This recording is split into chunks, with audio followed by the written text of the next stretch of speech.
Yeah, when I had a small account, I risked more on my account, and I had fewer positions. When it's too late, 1 times average daily range.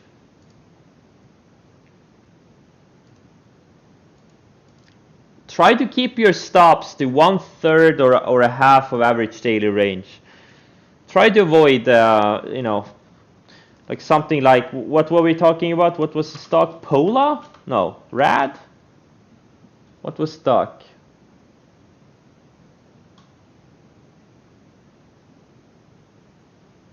I don't remember. Well, anyway, like look at something like this Rad, okay? The average daily range is 9.2. It's up 8.6% on a day. Like, try to have a stop that is, around, a third or half of the average daily range, or the average 2 range. Right now it's at like what, 90% of the average daily range. It's, I usually try to avoid buy breakouts that have gone up that much. You always want to, have a tight stop. Not too tight, but you gotta find the sweet spot. As soon as something is starting to break out, that's when you should get into it. When it comes back to its range, like if you really want to get in that one stock, that's one special stock, and you missed the initial breakout, yeah, you can buy it on a dip. I do sometimes, but very rarely.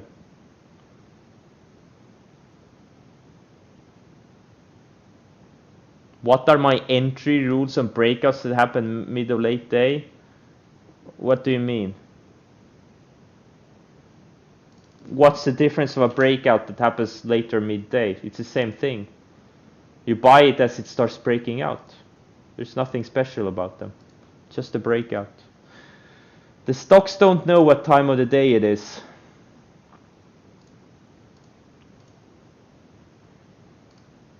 They don't have a concept. They don't understand the concept. Do I increase my risk? Are you talking about my stop loss percent, or are you talking my overall risk as percent of account? Two different things. But yes, I use wider percentage stops on higher ADR stocks, obviously. You have to. You can't use a 1% stop on a 15% ADR stock. Like, it's impossible. You're gonna get stopped out in one tick. Yes, exactly. Flipping, guys, if you're under the PDT rule, you should explore the option to open one of these offshore, Bahamas-based brokers. I did that, and if you want to be a trader, you do whatever it takes. There's no reason sitting there. If you have less than, say, 40,000 in your account, or less than 30,000, there's no reason to sit with a US broker. Unless like you do really few trades, but if you want to be an active trader or shorter term trader, like open one of these Bahamas-based accounts, run up your account to 40, at least 30,000, I would say, so you have a little bit of wiggle room. But I would say 40, and then you can open a US broker, or put your money back with your old broker. There's no reason to suffer. The options are there. I hear this Guy Gentile, or whatever his name is, as a new Bahamas-based broker. His old one was SureTrader. I'm not sure what happened, but they closed down. But he has a new one. I don't remember what its name is, but you do whatever you have to do. You don't know if you trust Guy Gentile? I don't either. He's a sketchy guy, but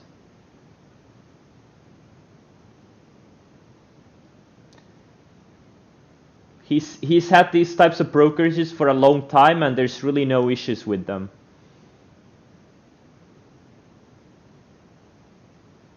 Yeah, non-co trading was epic.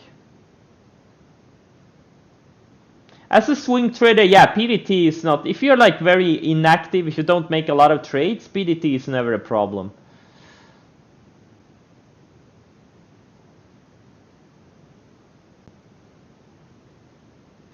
You lost a lot of money on those offshore accounts. Why? Did you get scammed? Did they take your money?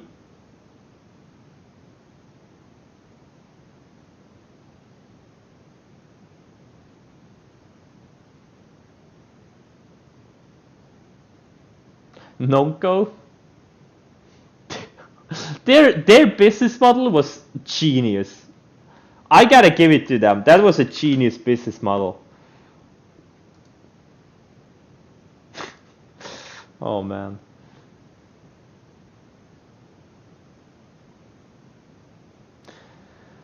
David asked if I was naked. No, no, I wasn't naked. Yeah, naked is a good setup. I like how it's relentlessly building higher lows and it's really tight and surfing the 10-day and now it's breaking the range. I think it's a pretty decent setup. Alibaba is setting up. Yeah, ADR 2.5. You should probably never look at it again in your life though. But yeah, for big traders, yeah, absolutely, it's an option.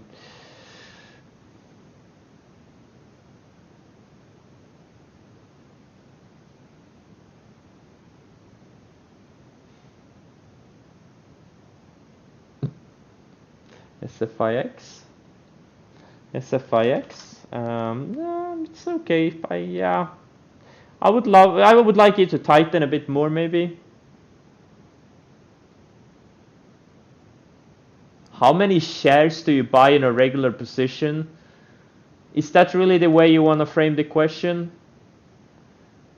Isn't it better to ask about how big my dollar positions are? Because, you know, the shares vary, obviously, a lot versus, you know, something like MSTR, which is $1,000 stock, versus something like LAC, which is a $20 stock.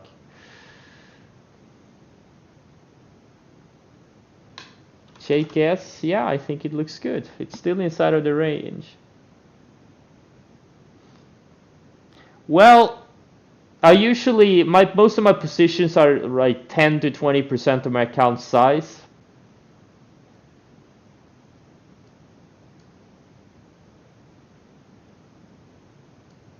So whatever my account is at the moment, you know, 10 to 20% usually.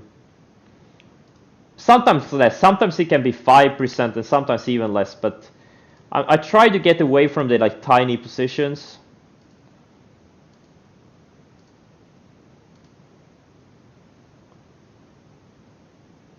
No, I've given up on the SPAC game. There's too many, and honestly, most of them are just way too illiquid for me to trade anyway. There's like maybe 5 SPACs I could trade. They're just too illiquid, all of them. Okay, maybe not 5. There's maybe 10 SPACs I can trade. Why is space in this? Oh yeah, it was a SPAC. It's yeah, okay, yeah. This was the one. This is the one that sparked the SPAC mania. Space like a year and 2 months ago or so. This is the one. This is the OG. So these are like these maybe down to here. Yeah, there's maybe 6 or 7 SPACs I can trade. The rest of them are just too illiquid. So I've given up on keeping track of them, except for the liquid ones.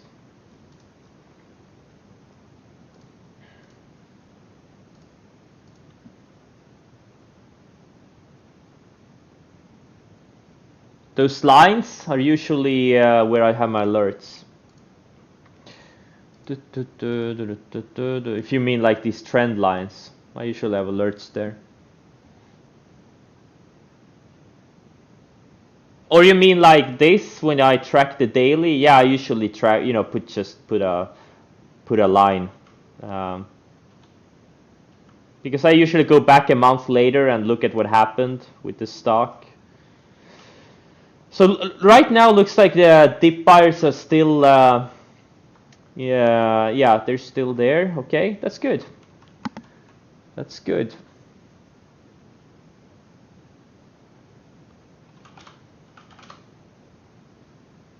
Brad was a good setup.